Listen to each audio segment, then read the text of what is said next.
It's Friday, February 2nd, and from WBHM News, I'm Richard Banks with today's top stories. NATO Secretary General Jens Stoltenberg delivered a speech yesterday at a plant in Troy, Alabama, in support of Ukraine. The Lockheed Martin facility produces air defense and anti-tank missiles, among other weapons that have been used in defense of Ukraine against Russian invaders. The NATO chief was also in the country meeting with conservative leaders here who have opposed additional aid for Ukraine. Stoltenberg, the former prime minister of Norway, says refusal to offer that support would send a dangerous signal to U.S. adversaries.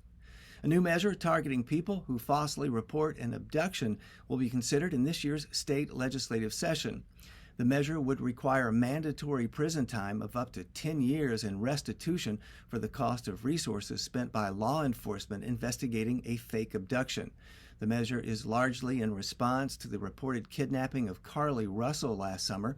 Her disappearance sparked a massive search that ended 2 days later when the Hoover woman turned up at her parents' house and later admitted the kidnapping was a hoax. Hoover police say its officers spent more than 400 hours of overtime on the case. And the city of Hoover reports a drop in crime in almost every category. The city ended 2023 with no homicides, down from 4 the previous year. AL.com reports it was the first time since 2011 that the city did not have any murders.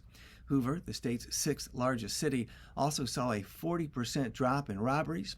Reports of assaults, burglaries, and sexual assaults also declined.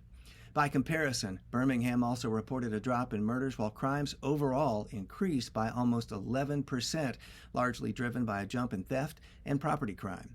You'll find more news anytime at WBHM.org.